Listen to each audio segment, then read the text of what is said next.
Hello, everybody, and welcome to the Be Lucky podcast. This is your members only podcast today. Very excited, joined by Adam Mills to discuss the season ahead, give you a little bit of a season opener, and discuss the French recruits. I'm very, very grateful to have you, Adam. Thank you so much for jumping in for members here and giving them a little bit of an edge on those new French recruits that are coming over. No problem at all, mate. Happy to help. Good stuff. This is just going to be a chat between me and you, Ads. No pressure, no nothing like that. We're just going to sort of roll through the season, just pick up some highlights and maybe look at the King George, maybe have a little look at Chep. So I've got two questions for you at the end of this, just from one of our members who I thought it was worth chucking them in there because it's quite interesting.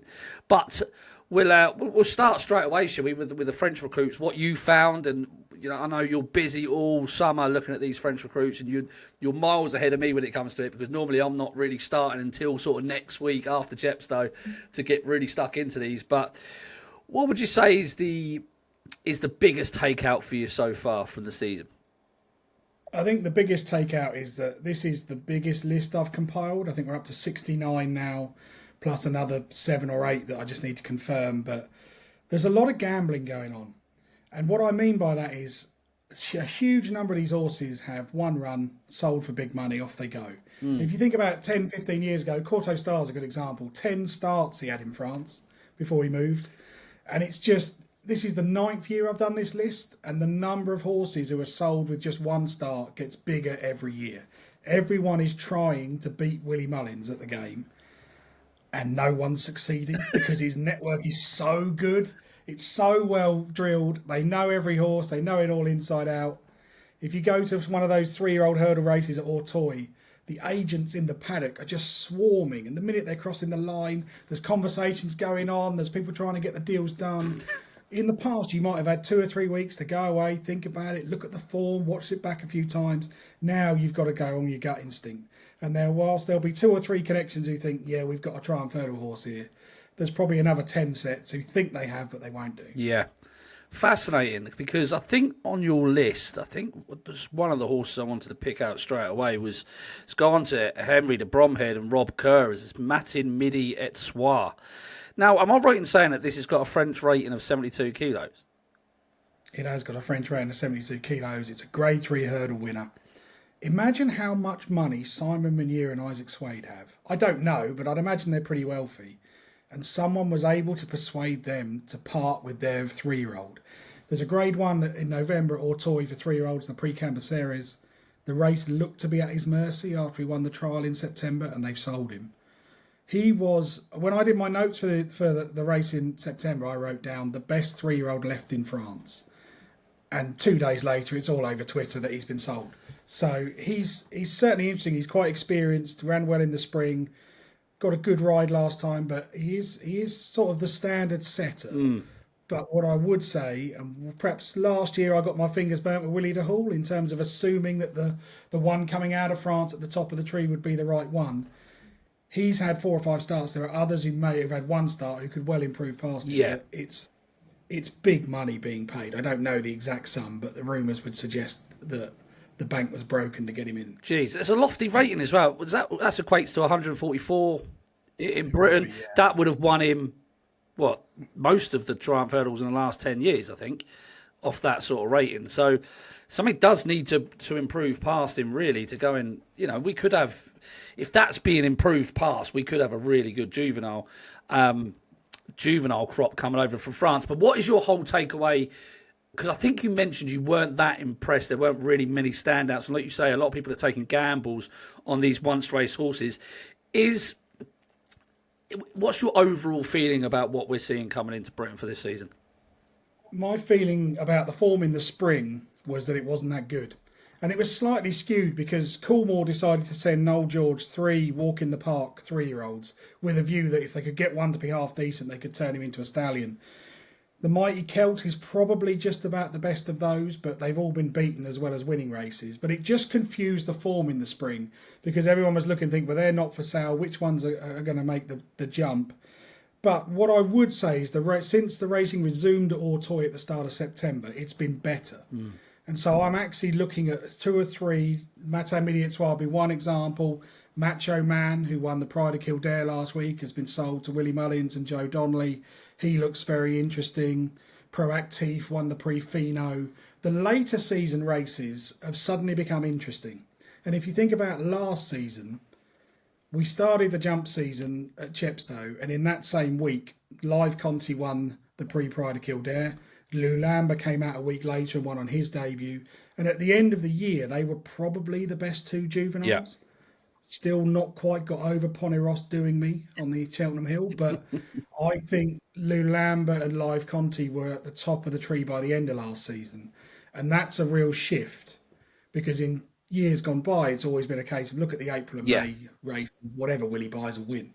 Whereas now, even with Willie's team, they've waited till September, October before they've done all their full recruitment. Fascinating. That's a fascinating shift. One I want, you just mentioned Proactif there. That's with JP McManus, if I'm not mistaken. I think there's another one with him called Narciso Haas, a winner now with Willie Mullins. Found lots for pressure, no size and scope about him. What did you make of him? I thought he was really good on debut, but I also think he's been priced based on the race he won. He won the Prix Wild Monarch, which is sort of the big, of all the debutants races, that's the one with the reputation. The problem with that race is because Sergino won the race, everyone goes, right, Narciso Haas won the same race as Sergino, therefore he is Sergino. And I'm looking at it going, not necessarily. The race he won is a little bit sketchy. Only two of the horses in behind him have won since. And if you look at the history of the Prix Wild Monarch, it's not always the winner that stands out. When I went through this race, and I went through it a few times to try and work out kind of which way round I wanted the form to be, the likes of State Man and Gaelic Warrior and things were beaten in this race, and yet they developed into it. Narciso Haas was the best horse on the day, travelled like the winner, got to the second last and asserted it on the run-in. But what I would say is I thought he rode a race like he was in the shop window. And it looked to me like he was absolutely primed and ready to go. Whereas there are a couple of others in behind that I just thought, then perhaps sort of still developing and still need a bit of time. Now, that's not to say that he won't be a great horse, but he's not going to be missed in the market. And I can kind of see the clickbait Twitter post before his debut now. Yeah. Those posts are going to be there. Won the same race as Sergino. He's running for Willie Mullins for JP. But when we look back at the Wild Monarch, there are other winners that Le Coeur d'Azon won the race after Sergino. No one's ever heard of him anymore. Kaluka won it. Paradiso went to stud. Bustleton won it. Took a bit of time. It's not necessarily a certainty, but the also-rans are Kivala de Burle, Salvatore Mundi, Gaelic Warrior, Botox Has, Footpad and State Man. So for me, I'm just kind of a little bit cautious, and I think he's been priced like this is definitely Sergino, and there's no reason to be certain that it is. Yeah, and like we've got to remember as well, Sergino is a standout horse in terms of the quality that he possesses. Like that's very rarely replicated in any given or any following season by any winner of any race. You know, he's a law to himself, I would say. Who's done the best bit of business in France, do you think? I know that Willie Mullins seems to have quite a lot. Skelton's been given a lot of 3-year-olds. Is it more, let's take Dan Skelton, for example, is it more quantity over quality that's gone to Skelton, would you say? It is. I can see there's a definite shift. 5 years ago, Dan Skelton might have had 1 or 2 names on this list. He's got a lot more now. But a lot of the horses I look at and think, surely Willie's team looked at that first. You know, Harold Kirk knows everybody. Pierre Boulard knows everybody. Half these horses they know about him before they've even reached the track. And there's just a sense, I could see with Dan Skelton, I think a lot of his recruits will do really well until the Irish turn up. Yeah. So I think you'll find Dan Skelton's got 2 or 3 that come out early in the season that will win those trial races at Cheltenham, that races Willie really couldn't give a monkey's about. And then when we get to the serious stuff, you'll find the Irish ones are ahead. Touching on the fact that you think the Irish are going to come back with a dominance and you know push the Brits aside as they seem to do every year, would you say, looking at your list, that you think that Spring Juvenile will be in Ireland you know, again, the stepping stone into the Triumph Hurdle and the race that we should be taking most notice of because of your list and what you've compiled and seen gone to Ireland? Yeah, that's basically how I look at it. Is I think that Spring Juvenile at Leopardstown will have 5 or 6 potential Grade 1 stars in it. If you think about the Triumph Hurdle trials that we have in this country, the Adonis at Kempton, the Triumph Hurdle races at Cheltenham. I'm looking at those thinking Nicky Henderson's got one that might, called Manlager, who's very interesting for JP McManus. Dan Skelton, Ben Pauling have got nice prospects, but I kind of think they're going to run to a certain level that's probably a stone below what that spring juvenile is going to be required to win. That's not to say that Nicky Henderson can't train a Triumph Hurdle winner. Of course he can. So could Dan Skelton if he gets the right one. But I look at how deep the Irish division is, and there are probably 20 horses in Ireland that I could say, yep, I think they might end up running in the Triumph Hurdle. Wow. In the UK, there are maybe 4 or 5. Wow. Jesus. So that divide is just getting bigger and bigger every year, right? Yeah, it is. It's like, if you think back to the 90s when Manchester United were at their peak, think of it wasn't, Alex Ferguson was great, but they also had this amazing scouting network that got the right players and that were constantly thinking. And you can see that by the way that this team recruit. When you look at Willie Mullins' team, when we got to July, I was thinking like, God, I've only got 3 or 4 of his. This doesn't look particularly good. And then suddenly it's just bang, bang, bang. Here they come. And even at this weekend at the Arc Sale, 470,000 played for a horse called Cancy Plus, who is by Telecaster. Flat recruit, last seen finishing 4th in a Group 3. Got some really nice form with a horse called Yellow Jersey from the flat. Another one that you look at and think, okay, this is a dual purpose horse and they're buying a horse rated well over 100. What I don't see is other trainers looking at the French flat middle distance horse and thinking, oh, can we pick something up there? It's just they've got ideas and everything seems to flow through them. And it's getting to the point when I do the list, I think I'll just put Willie's name next to this until someone proves otherwise. Because you can just see the type he's going to buy. People always make this assumption, say, oh, Willie Mullins doesn't buy winners. He likes to buy horses where he can preserve their novice status. And I would always look at that and think, I used to think that. But look at the last few years. Lossiemouth won on debut. Yes, Salvatore Mundi finished second, but he was very unlucky to finish second and probably bumped into the best French recruit of the last 5 years. The other horses who've done really well for Willie have been winners in France in the juvenile division. It's the novices and the older horses that tend to be the ones he tries to keep their novice status for. But that being said, this year's list is full of once race winners. So it's not as straightforward as just going, it's that one anymore. Well, that's interesting you say that because I did pick out a horse and did right next to it, typical Willie Mullins buy. So you put me in my place there. And that was Loret's d'Estravel with Rich Ritchie, finished second in Pau. I think it's only 10 grand, but could be the typical type that might go down sort of a Boodles route or something like that. Would you agree with that, or am I completely barking up the wrong tree with this one? No, I think you're onto something. The only concern I've got is the racing at Pau is very hit and miss. French racing goes south for the winter, so they race from December to February at Pau and Cancer-Mare to avoid the frost. But what tends to happen is the best horses run at Auteuil. And if you've got a bigger type or you've got a type that needs soft ground, you wait and go to Pau. So I'm just a little bit cautious with his form. He certainly catches the eye. There's another one in the Ritchie colours called Manita, who finished second to Manlager on her debut in the Pre-Auricular. That's another one that you think that could improve. But since Lossiemouth, the Ritchies have had a little bit of a hit and miss relationship with some of their French recruits. Now, my anti-Pau sheet from last year had Willie de Hall. And I still have, that's been a real lesson for me of like, no, think this through this year because you were completely wrong last year. And if you look at the 2 juveniles they recruited last year, Willie de Hall and St. Lucie, they both struggled.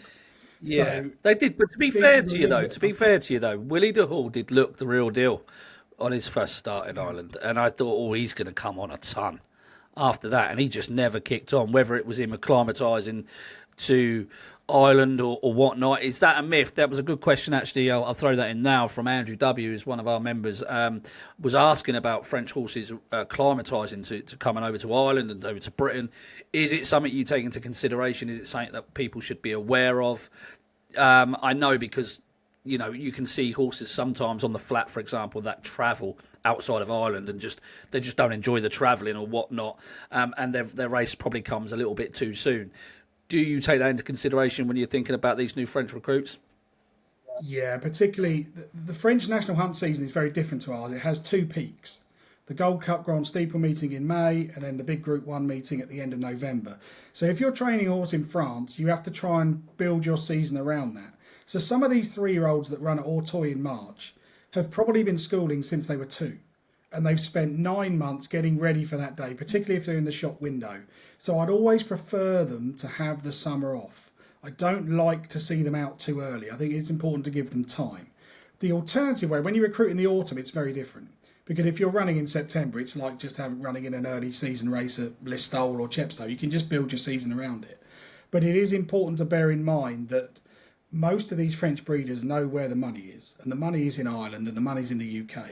So if you've got a 3-year-old and you're intent on selling it, you are going to have that thing absolutely schooled and fit for its life on debut.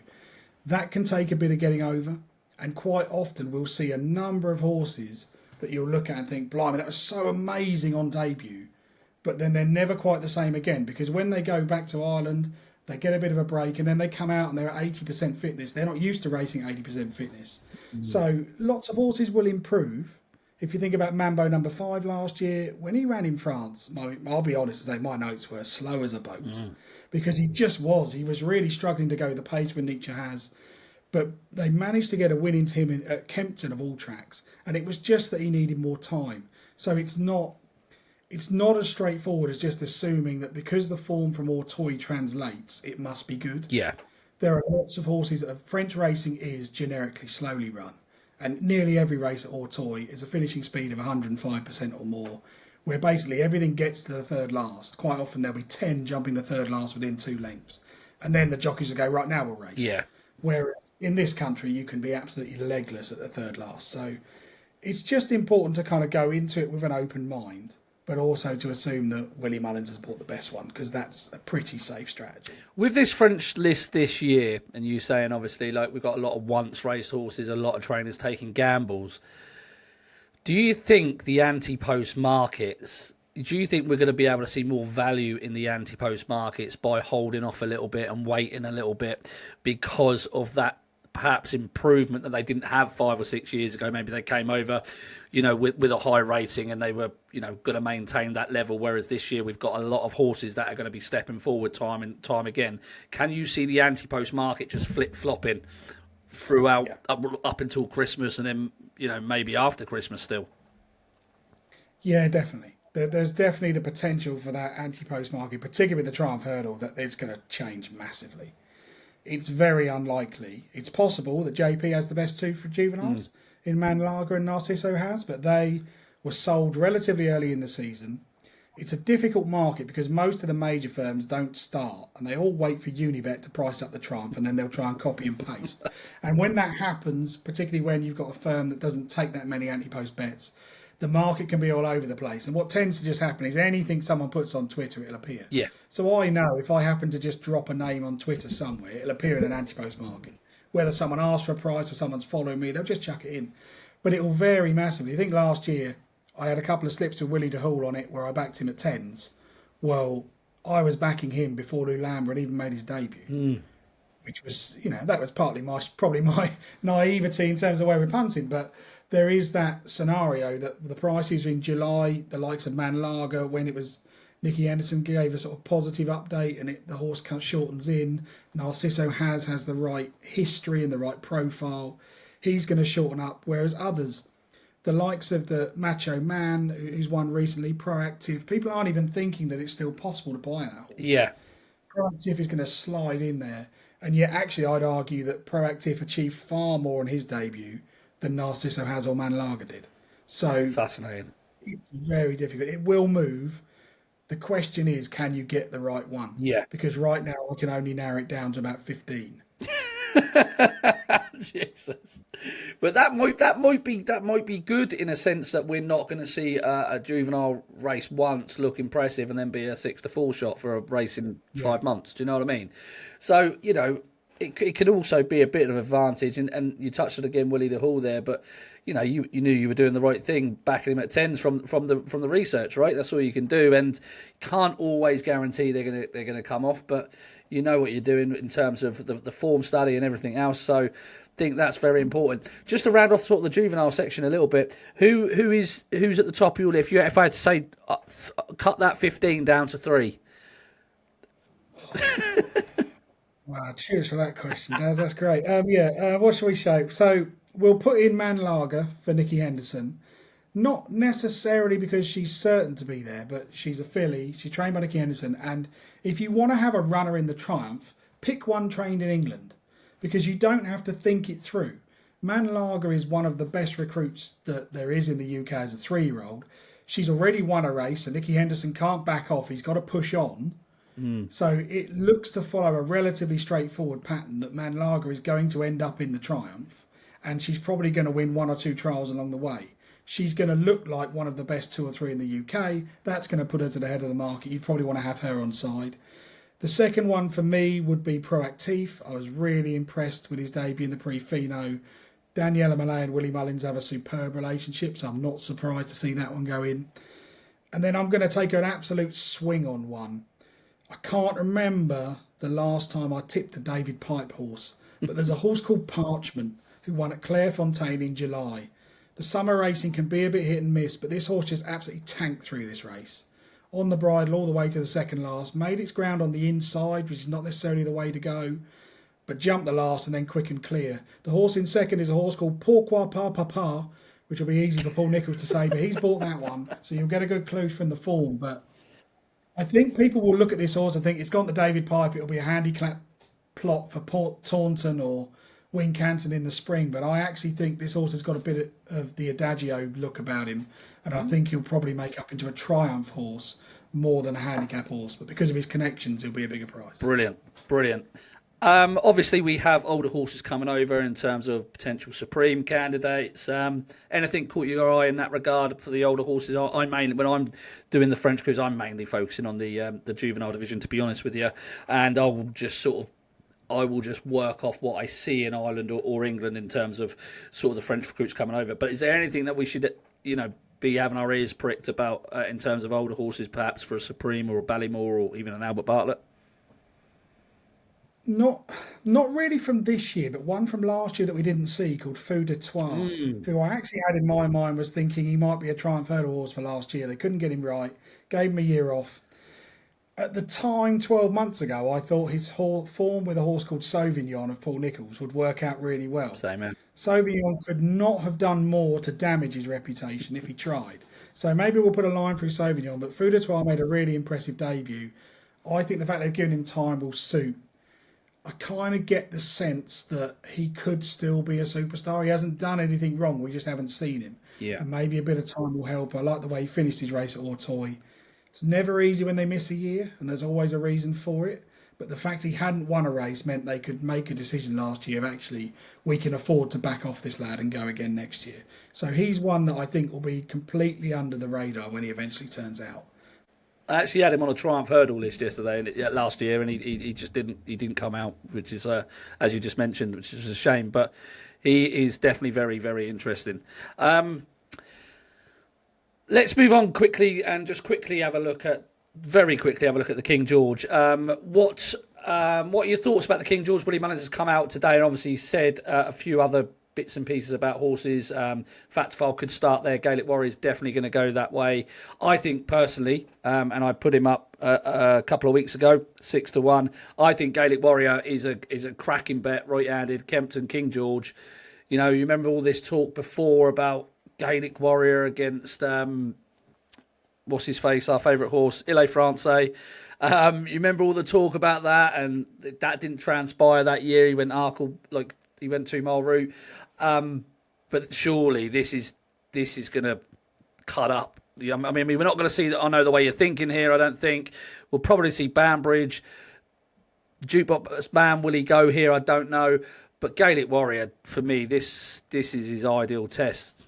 Would you agree with that? Yeah, I would be looking at Gaelic Warrior and thinking flat track right-handed is what he needs, definitely. 100%. And I think this could fall right for him. I think Gaelic Warrior needs Ile Francais to run because I think it will help. Now, Ile Francais is now with Tom George. I personally don't think the trainer was the problem. I think it was just the way he was campaigned. Kempton's his track. Why bother with anything else? And last year they got a little bit greedy, went to Cheltenham that was never going to suit. They should have waited for Aintree. And then after that, they decided to go over hurdles in France. And he got beat by Aston Martini at Compiègne. And you're thinking, what's going on here? But I can see the sense in moving him to the UK. I think it's a bit late. Not sure it's a trainer upgrade, but I think Ile France's entire season now will just be, can we get him to Kempton? Get him to Kempton, get him rolling. But I think this year, if they ran Gaelic Warrior in the race, or even if the Jukebox Man lined up, I think Ile France, if he set the race up for Banbridge, surely he sets the race up for Gaelic Warrior or the Jukebox Man or whoever else turns up. I just don't think he'll win it, so I'm not even going to suggest him for it. I could see the angle definitely with Gaelic Warrior. And if I knew he was going to run, I'd definitely have a bet. It's just whether they can get Gaelic Warrior there in one piece. And if they can, he must have a right chance. Yeah, totally agree. Totally agree. Let's move on and just have a very, very quick look at some of the divisions. One thing I wanted to ask you is where do you stand on Constitution Hill? Will he return to anywhere near his best? I think he's around 10-1 for Champion Hurdle next year. He's got the new line to contend with.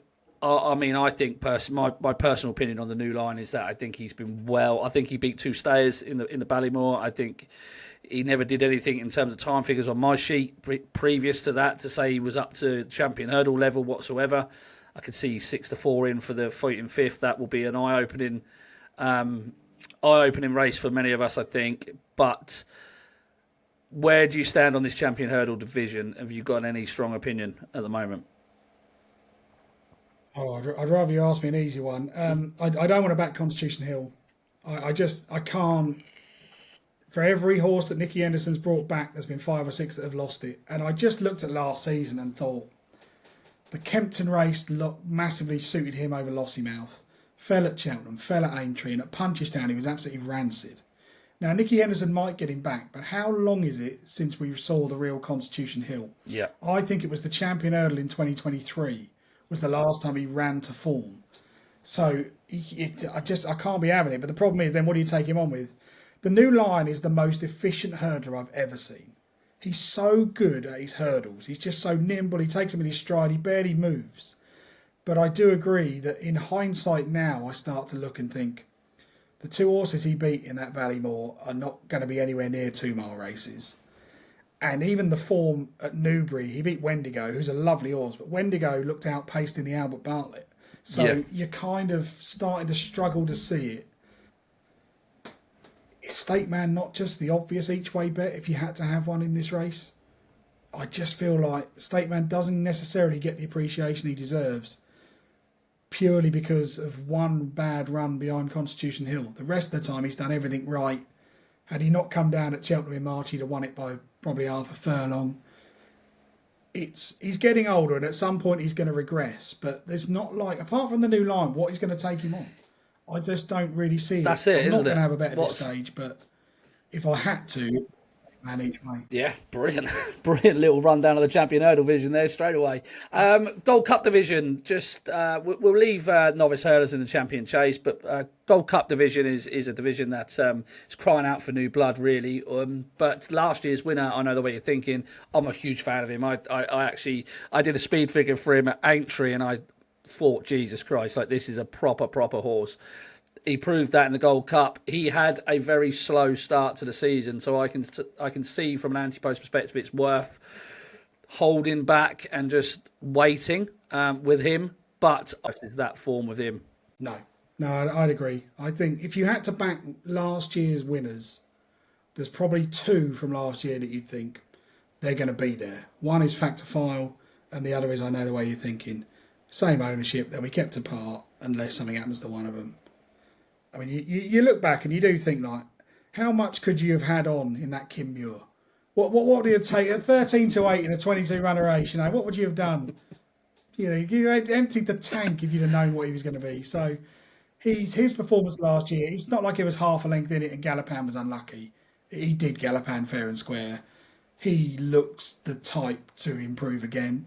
But I think you're right. I think you might see him in something like the John Durkan or maybe the Lexus where he may not be fully tuned up, but come March, I think you need to have him on side, particularly because if you look at the novice chases from last year, Lecky Watson won. I really like Lecky Watson. I think he's got an outside chance for the Grand National, but Lecky Watson is not going to be running and challenging the principals in the Gold Cup. We don't have the Turners anymore, but Coldwell Potter won the handicap. Doesn't look like a Gold Cup horse to me. everything else doesn't look like it stays 3 mile 2, I think we're going to end up with a Gold Cup again where maybe we have 6 or 7 runners. And it could be a very similar field to last year, in which case last year's impressive winner is going to be very hard to beat.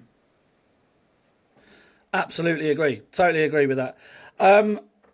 The I hate this term, right? I hate this term in terms of horses to follow. I hate that term. I think a lot of people come up with these horses to follow lists and just, they'll lose 6 or 7 races and then they'll be like, oh, he's won. That was my horse to follow in January, except you'd be lost, right? So we'll call them dark horses. Have you got any dark horses that you think, it can be from any division, it could be French recruits, it could be anything you like. Have you got any dark horses that you think will do something this season, if you like? Yeah, I'll give you 2. There's a 3-year-old with Jamie Snowden called Millpat. Now, he finished 3rd in an AQPS flat race at Moulin in April. That's going to work out really well. The winner is a horse called Manoir de Mirande, who's gone to Gordon Elliott. The 3rd is Max Shadow de Cray, who's gone to Nicky Henderson. Millpat was off the bridle most of this race. And at halfway stage, I thought he's going to drop out the back of the telly. But he just kept finding. He is quite slow on the one run that he's had. But he was sold by James Finch and Sam Sutton, who are the claiming lads, who do a really good podcast on French racing. They're very shrewd. And they've sold him to Jamie Snowden. I thought Millpat is the kind of horse who, as a 3-year-old, is going to finish 3rd and 4th in a lot of juvenile hurdles because he's just going to lack the turn of foot. But when we get to the spring and those 4-year-olds get the allowance in the handicaps and he can go up to 2.5 miles, he's one that's going to improve for a trip. The other one is a horse called Manigod. Manigod is a half-brother to Vauban, and he's joined Warren Greatrix. Now, when this lad makes his debut, the racing TV presenters, whoever it is, will be, here's Vauban's half-brother, and this thing's going to be 6-4 for some novice hurdle.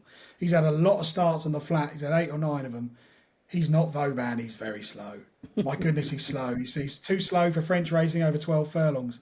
But Manigod keeps trying. And he's another one that is going to be one to just completely avoid until he gets in handicaps. But both of those will hopefully win handicaps with their 4-year-old allowance at the end of the season when they can go up in trip. But before then, I won't touch them. Perfect.